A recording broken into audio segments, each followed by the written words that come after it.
Liepājas uzbrucēju psiholoģiju. Interesēs, ko viņi jūt, kādas viņiem emocijas ir iekšā. Spēles epizodēs ārpus laukuma. Man bija kaut kāda sava atbilde uz to visu, un ir sava atbilde, bet man ļoti interesanti uzzināt to tieši no viņiem. Man liekas, ka viņi atšķirās ļoti no citām pilsētām un pie mūsu mājās Latvijā. Liepājnieki vienmēr ir bijuši vairāk tendēt uz mājām, un tas arī laikam viņas pateiks par liepājniekiem.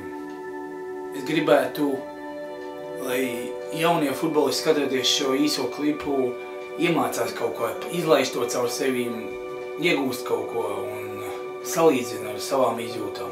Es domāju, tas viņiem varētu noderēt turpmākās karjerā un kādam pat varbūt ļoti palīdzēt. Tas, kurš var teikt uzbrucēji, kad nes uzvaras, bet tā nav, viņi nes atsevišķi spēlē kaut kādā, ja, uzvaru. Uzvaras vairāk nes tieši otrādi komandi, ja, aizsargi sadarbība, bet uzbrucēji tie, kas gūst vārds un vairāk skatītājs viņi atcerās. Jā, un tas arī ir vēlreiz īpaši Liepājā. Uz uzbrucējiem pleciem ir tāds tā kā spiediens un viņi ir gatavi maksimāli sev pierādīt. Liepāja vispār, cik es atceros vēsturiski, ir bijusi slavena ar saviem uzbrucējiem, jo kaut katru laiku posmu mums ir bijis savs tāds izteikts bombardieris. Labs bombardieris un labs uzbrucējs, jo no jaunās neatkarības laikiem, ja atcerās, tad mums ir bijuši tādi skaļi uzvārdi kā Intenbergs, Linārds, Bulders, Dobretsovs, Grebis varbūt no jaunākiem laikiem, kur ir bijuši gan čempionāta rezultatīvākie spēlētāji, gan arī izlasē spēlējuši. Es varbūt pats Liepājā tik daudz nesit iekšā, man izlasē vairāk atkal sanācis īsti iekšā. Bet, jā, uzbrucējs Liepājā tas ir kaut kas īpašs un parasti esam bijuši slaveni ar katru laiku posmu ir bijis kāds izteikts un labs bombardieris un uzbrucējs.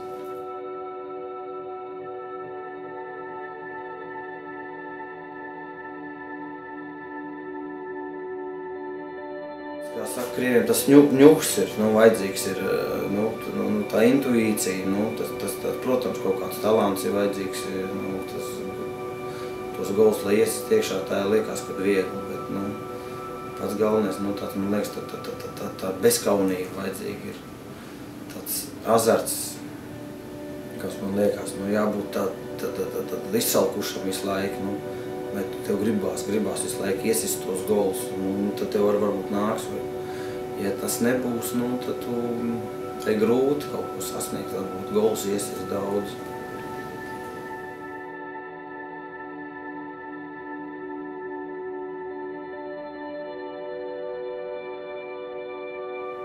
Man ir bijušas tādas situācijas, tagad atceros, tā uzbrucējiem, man liekas, tā ir vissliktākā sajūta, kāda var būt. Man ir bijušas tādas divas situācijas ļoti spilgti, atceros, viena man bija Dinamo Kijevā, un otra man bija Seltā Vīgo. Tiešām no metra vienā reiz gadījumā trāpīja pa augšējo vārtu pārlikt, un otra reiz pārslit pāri. Sajūta ir pretīga, diemžēl, pēc tā es arī tā īsti neatguvos, nevarēju to pārvarēt, gan Kijevā man sākās tāda melnā līnija, gan arī Seltā. Bet, protams, pareizākais būtu, kad tu tam to momentu, kad tu neiesit no metra, pēc iespējas ātrāk aizmirst, pārslēgtos uz spēli.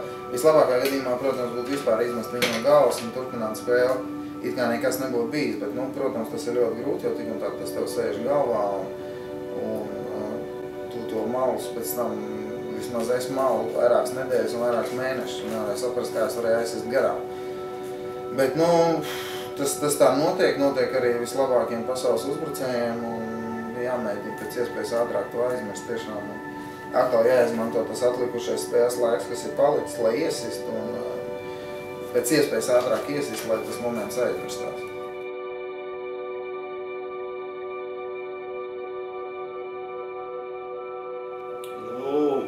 Viennozīmīgi man gribējās atbraucot jau vai atnākot uz stadionu, jā, pirms pašas spēles. Man gribējās mieru, lai man neviens neaiztiek, neuzdod jautājumus, kā tagad ir modīgi visās ģerbtuvēs skan skaļas mūzikas, jā. Principā es to mūziku nekad nedzirdēju, jā, es nekad nedejojos, es noskaņojos ar maksimālu, jā, pašatdevi, kāda man būs laukumā. Es domāju par to, kā es iziešu pirmās minūtes, kas būs, ja rezultāts tā, kas man jādara, un analizēju bez trenera teiktā pats sevi, ja ļoti daudz, ko es darīšu spēlē. Viennozīmīgi, es saku vēlreiz, gribējās, lai man neviens neaiztiek, patīk apsēsties kaut kur stūrītī un apdomāt visu spēli, kas man gaida priekšā.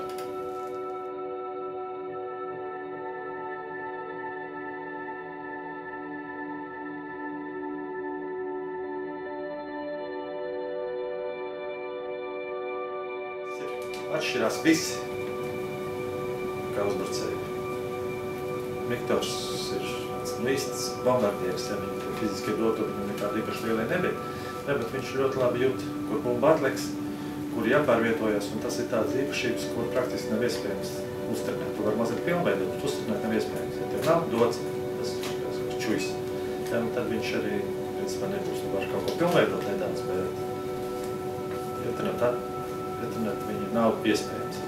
Viņš vienmēr pamanījās būt tur, kur bumba it kā, kur viņa nevajadzētu būt. Tad viņš ir tur un viņš būs vārds, tāpēc viņš daudz vārds ir būs. Kristaps ir, arī bombardieru futbolists, jā, tāds, nevis kaut kāds izspēlēt tur vai apvest kaut ko, driblmeistars kaut kāds, bet viņš arī sodlaukums spēlētājs, kurš daudz vārdus kūst ar galvu. Agrāk tikko, ka viņš sāk spēlēt, viņš nāca uz maiņu un ļoti daudz vārdus. Viņam arī tāds vārdu klubē instinkts viņam ir, un arī viņš ar galvu labi spēlē. Atrodas arī vienmēr īstajā vietā, tur, kur jābūt sodlaukumā. Tāpēc arī nosaukt tādu īstajā bombardieru. Māris nav bijis nekāda īpaši tāds vārtu, būvējis vārtu mašīna. Viņš ir tāds kustīgs tā kā ūdens zāle, viņš vairāk kustās pa lauku, viņš ar to ar apjomu, viņš ir laba fiziskā kondīcija, viņš daudz kustās. Spēc apspēlēt spēlētājs 1-1, kas viņam ir ļoti izteikts, nav tā kā Kristapam Dokam, Viktoram, varbūt tas tā nav tik labi attīstīts, jā, bet viņam tas nav tik vajadzīgs, jā, Mārš tomēr viņš spēlē pa visu labi, viņš spēlēs kaut pusvērš, kā uzbrucējs. Jā, ļoti labi spēja apspēlēt 1-1, kā un daudz 11 metru sodas sitienus, tā kā ūdens zāle, tāds kustīgs lokā, grūti apstādāt 1-2. 1-1 viņš spēlē, tad viņš var ļoti labi apspēlēt.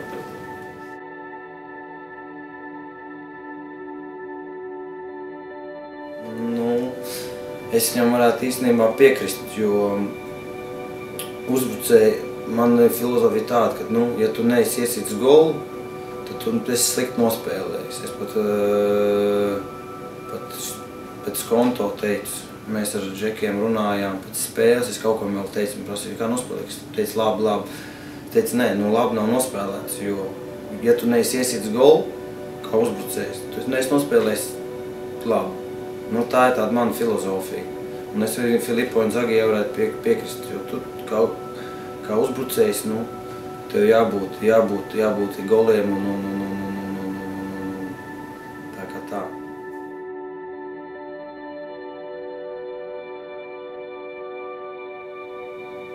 Vēl ir palikuši 20 minūtes, vēl viss var mainīties. Ir bijuši tādas situācijas, atceros arī vienā ļoti svarīgā spēlē, bija Grieķijā, mēs tieši ar Ergo Telis cīnījāmies par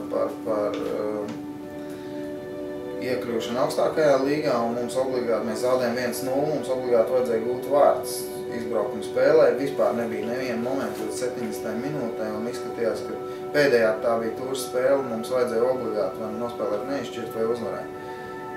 Tomēr sagaidījām savu momentu, es zināju, es tiešām ticēju visu spēli, es ticēju visu otrā puslaiku, ka moments būs, vienkārši viņš būs jāizmanto. Nav tā, ka parasti jebkurā spēlē vienalga, cik stipri pretinieki tu spēlē, tas moments tev būs. Un galvenais viņu būt gatavam tādā momentā, kad viņš būs un viņu izmantot. Un tiešām viens tāds centrējums bija kaut kādā 77. minūtē un trāpīja man pa galvu un izlīdinājumu rezultātu nospēlējām 1-1. Tā bija vēsturiska uzvara, mēs iekļuvām augstākā līgā.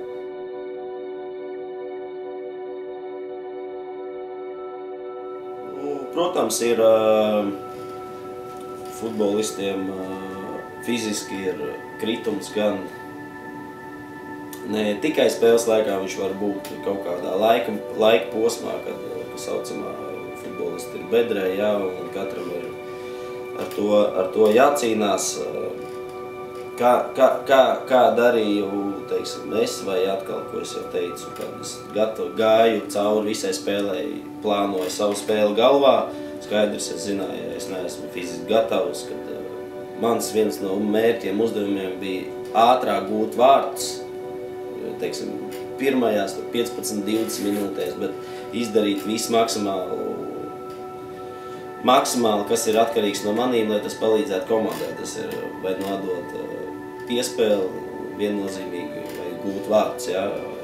Ja es to varēju izdarīt, tad skaidrs jau kaut kur, kad komanda jau pārslēdzās pēc 1-0, 2-0, tas ir izdarīts ātri, jau ir drusku jau nav jābūt spiedienam, jau vairāk komandas sadarbība, un tu jau principā esi izdarījis. Tad arī var paslēpt kaut kur savu fizisko sagatavotību.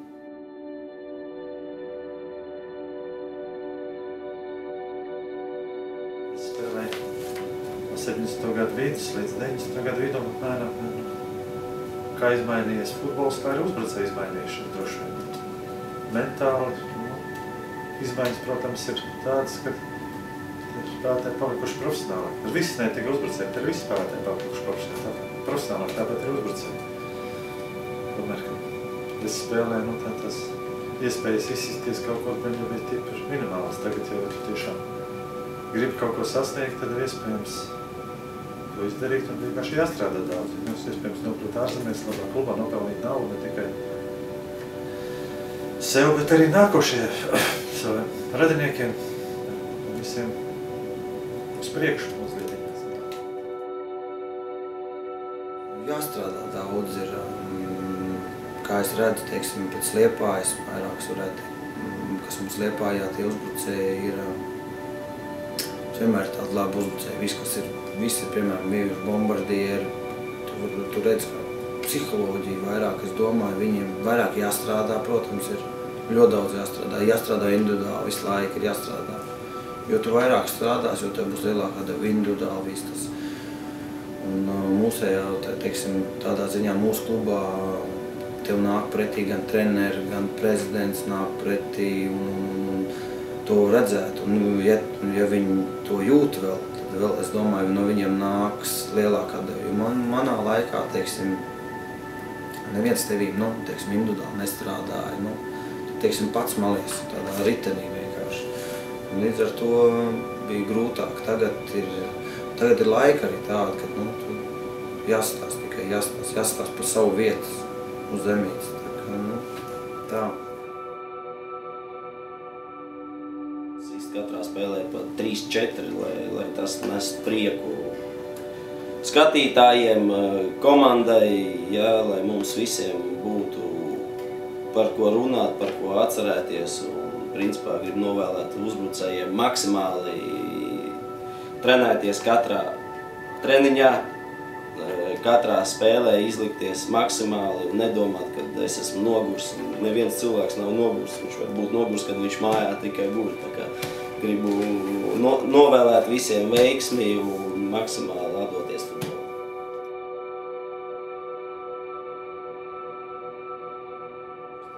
Mūsdienās uzbrucējiem jāmāk viss, jo gan sīst golus iekšā, gan aizsargāties, gan piespēlēt, jums ir jābūt ļoti universāliem, jums ir jāmāk sīst ar labo kāju, kreiso kāju, jums jāmāk sīst ar galvu golus iekšā, jāpalīdz partneriem arī gūt vārtus, jāveido viņiem momenti, tā kā teikšu tā, jums ir ļoti daudz, kas jāstrādā un jāmācās, un noteikti darbs, vēlreiz darbs, jo ātrāk to sāksiet, jo labāk pēc tam. Tieši pusauģu gados to vēl visu var iemācīties un apgūt, pēc tam jau būs grūtāk, lai gan arī var. Tā kā, principā, nekad nav par vēlu, bet jo ātrāk to sāksiet, jo labāk. Par to, ko es teicu, varbūt to, ko tā bija man kļūda arī par nospēlētām spēlēm. Spēle nospēlējāt, visu par nakti vēl varbūt kaut ko panalizējiet, vakarā pēc spēles padomājat, ko jūs izdarījāt labu, labo atstājat, slikto atkal aizmirstiet un gatavoties nākamajai spēlei. Un nākamā spēlē jums atkal iespējas būs visu mainīt un tieši izvērst visu pa labu. Tā kā darbs, vēlreiz darbs.